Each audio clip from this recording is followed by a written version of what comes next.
My fiancé stated coldly, "Your family is not invited to our wedding." End of discussion. I replied, "Fine." Packed my bags and left. Then I canceled our wedding and used the venue for a family reunion. Now she is frantically demanding an end to this madness after seeing our happy pictures on Instagram. I, 32, male, am still trying to wrap my head around the last month. It feels like a lifetime.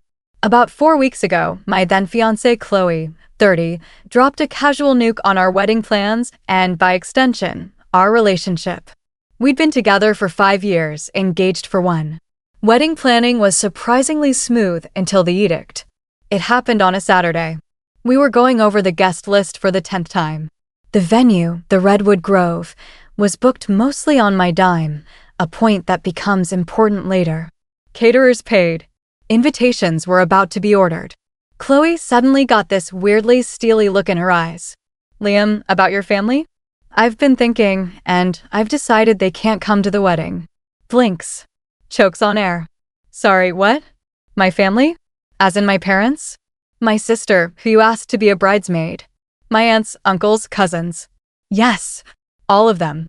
It's just, they're a bit much. This is our day, and I want it to be perfect." Sophisticated. Not them being a bit much. "Chloe, they love you. They've been nothing but welcoming." "What on earth are you talking about?" "They're just not our kind of people, Liam." Loud. A little unrefined. My mother agrees. "It's better this way." End of discussion. End of discussion. Delivered like she was telling me the sky was blue. My blood went from 0 to ice in 3 seconds. My parents, who helped us with a down payment on our first rented apartment. My sister Sarah, who was genuinely excited for Chloe. Meet Chloe. There is no wedding without my family. That's not a discussion. That's a fact. Liam, don't be dramatic. It's a simple boundary. Either they're not there, or perhaps we need to reconsider this whole thing if you can't prioritize my comfort. Stands up. Okay, I'm reconsidering. The audacity. The sheer, unadulterated entitlement. She thought she could just erase my entire family for aesthetic reasons. I didn't shout, didn't argue. Something inside me just snapped. A very quiet, very final snap. Fine. I walked into the bedroom, pulled out a suitcase, and started packing, calmly, methodically. Chloe followed, her jaw on the floor. "Liam, what are you doing?" "Stop this. You're actually packing. You can't be serious." "You said end of discussion." "I heard you. This discussion is over. We're over. You'd end our engagement, our life together, over this? Because I want our wedding to be a certain way? After everything." Her voice was rising, a mix of disbelief and anger. She started crying then. Real tears, I think, or maybe just frustrated ones. Her best friend, Zoe, 30F, who was supposed to be the maid of honor, called me later that night after Chloe inevitably ran to her. "Liam, Chloe is a mess. You can't just walk out." She didn't mean it like that. You know how she gets about the wedding being perfect. She meant every word, Zoe. And asking me to disinvite my entire family is beyond getting a bit particular. It's cruel. But she loves you. You're overreacting. Her mom, Diana, even said she understood Chloe's concerns about your family clashing with their guests. Good for Diana. Chloe made her choice. I've made mine. I'm staying at my sister's for now. Click. The next Monday, first thing, the venue, the Redwood Grove. I put down the hefty $10,000 gala deposit and the subsequent $15,000 installment from my savings. The contract was in my name. Called them, explained the wedding was off. Asked about cancellation. Lost the deposit, obviously. Sucked, but okay. Then a light bulb went off. Actually, I said, "Do you have availability for a large family reunion that same weekend?" They did. The same exact slot. Rebooked it for a family celebration. Paid the remaining balance, which was less than the full wedding cost without the fancy flowers and sit-down dinner. It felt right. Other vendors. The caterer was a joint booking, but Chloe's parents had paid that deposit. I emailed them, Chloe and her parents, formally stating the wedding was off and that they needed to handle any vendor cancellations or liabilities not solely in my name. Forwarded Chloe's end of discussion text in my reply as context. No response. Her stuff? She lived mostly at my place. I own it fully in my name before her.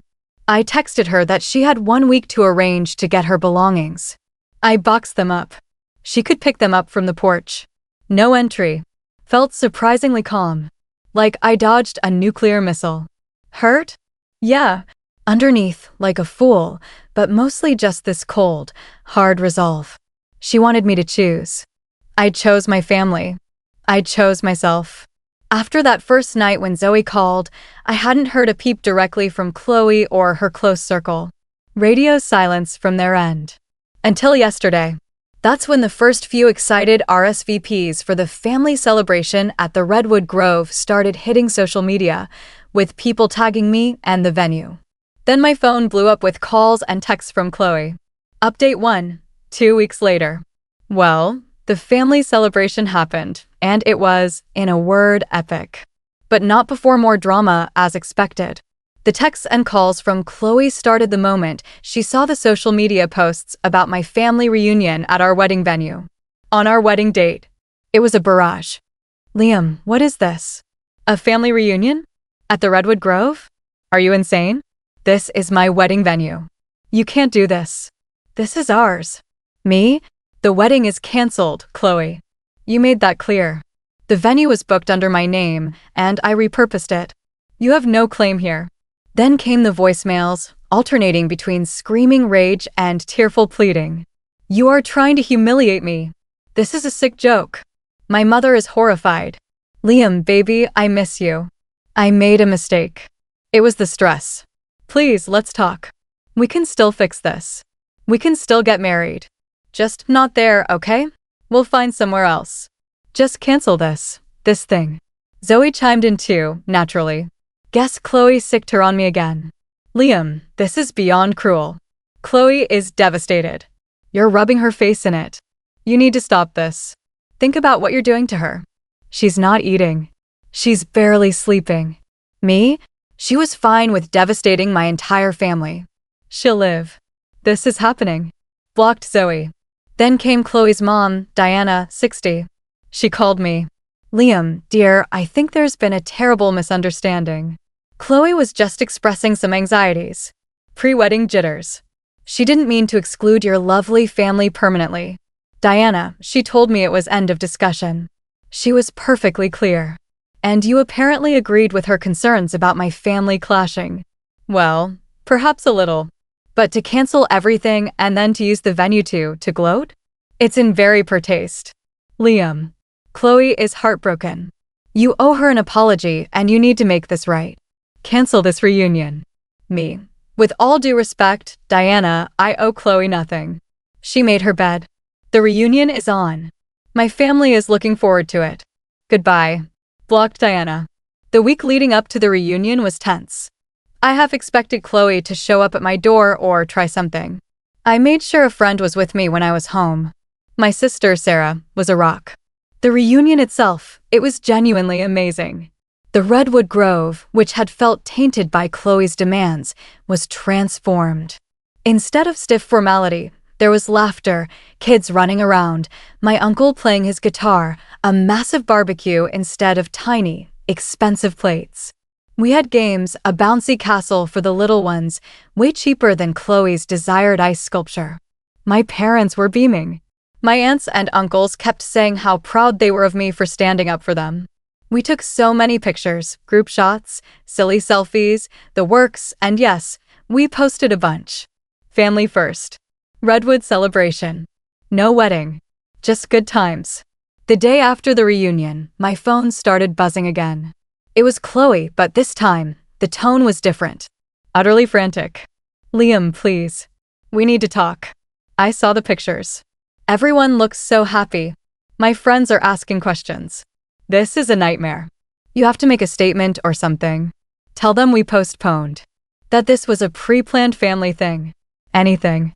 You're making me a laughingstock. You planned this to destroy me. You have to stop this madness. My parents are mortified.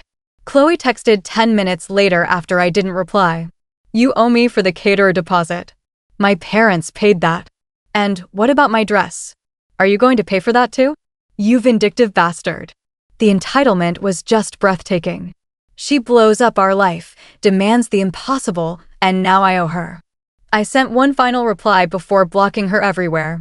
Me, Chloe, you ended our relationship when you disrespected my family. Your financial arrangements with vendors or your parents are your concern. Consider this the end of all discussions, as per your original terms. Then I blocked her number, her social media, everything. My family had a blast. That's what matters. The money I lost on the deposit feels like the best investment I ever made in my own peace of mind and self-respect. The joy on my family's faces was priceless. But I have a feeling this isn't quite over. People like Chloe don't just accept consequences. Update 2, 1 month later. Final update. It's been about 6 weeks since the family celebration, and life has mostly returned to a new, calmer normal. The dust has largely settled, but not without a few more ridiculous attempts from Chloe's camp. A week after I blocked Chloe, I got a formal-looking letter. It wasn't from a lawyer, but it was written on fancy letterhead, signed by Chloe and her mother, Diana. It was a rambling demand for mediation to discuss the unilateral and malicious cancellation of the wedding, and, get this, financial compensation for non-refundable deposits they paid. Caterer. Chloe's dress. Florist they booked without my final say-so. Emotional distress. Public humiliation caused by my family reunion. A share of the value of gifts they had already received from their side of the guest list, which they presumably had to return or explain. They were essentially trying to bill me for their embarrassment and her decision to end things by making an ultimatum I wouldn't accept. The letter also hinted that if I didn't agree to mediation and compensation, natch, they would explore all avenues to protect Chloe's reputation. Vague, but a clear attempt at a threat. I didn't even bother replying to that. It was so ludicrous. My sister Sarah, who's a paralegal, glanced at it and just laughed. Amateur hour, she called it. Then came the smear campaign. Phase 2. Chloe, with Zoe and Diana as her primary amplifiers, started spreading stories among mutual acquaintances and anyone who would listen. The narrative was that I had developed cold feet, became controlling, and then, in a fit of spite, canceled the wedding and threw a party to deliberately shame Chloe. They conveniently omitted the part about her demanding my entire family be uninvited. A few people I knew peripherally seemed to buy it. I got a couple of "dude, that was harsh" texts from folks I hadn't spoken to in ages. I just replied with a screenshot of Chloe's original end of discussion text and a link to a public photo album of the family reunion titled "Celebrating What Truly Matters." Most clammed up after that. Some even apologized. The dirty trick that really took the cake, though, was about 2 weeks ago. I volunteer teach a kids coding class on weekends at a local community center. Suddenly, the center director, a lovely woman named Mrs. Peterson, called me in for a chat. Apparently, an anonymous, concerned parent had emailed her, expressing worries about my recent, erratic emotional state and aggressive online behavior, suggesting I might not be suitable around children currently. The email mentioned a very public and messy breakup and my flaunting of problematic behavior online. My blood ran cold. This was a direct attack on something I care about and my reputation. Thankfully, Mrs. Peterson knows me well. I calmly explained the situation, showed her Chloe's original text, explained the family reunion, and how my ex-fiancé was now trying to retaliate. I even offered to step back temporarily if she felt it necessary. Mrs. Peterson was amazing. She said, "Liam, I've known you for 3 years. This email sounds like sour grapes, not a genuine concern. Don't worry about it. We value you here." She even said she'd filter any further anonymous complaints. It was a massive relief, but it also showed me the lengths Chloe and her enablers would go to. The fallout for Chloe, from what I've pieced together, I don't seek it out, but news travels in small circles. Socially, her perfect image took a massive hit. When the truth of her demand got out to more people, even some of her own friends were reportedly horrified. Trying to spin me as the villain backfired when my simple factual defense, her own words, made her look unreasonable and cruel. Financially, she and her parents were out their deposits. The caterer, florist, etc. weren't going to refund them based on her changing her mind or making impossible demands on her fiancé. That was their loss. Apparently, Diana was furious about all the money wasted on that ungrateful boy. The venue, the Redwood Grove, actually got a few inquiries for family reunions after our pictures went up. They were apparently quite pleased with the unexpected marketing. Chloe reportedly called them to complain about them allowing me to host the reunion, and they politely told her their contract was with me and I'd fulfilled all obligations for the new event. Zoe, last I heard, even Zoe was starting to distance herself a bit. Supporting a friend is one thing, but backing someone who makes such an outrageous demand and then throws a tantrum when it backfires gets tiring, I guess. As for me, I'm good. Really good. That whole ordeal was like a massive, painful cleanse. It showed me Chloe's true colors before I made the mistake of marrying her. My relationship with my family is stronger than ever. They saw me choose them unequivocally. My sister, Sarah, said, for a while there, I was worried Chloe was changing you. Glad to see you're still you. That meant a lot. I'm out the initial venue deposit, but that's a small price for freedom and integrity.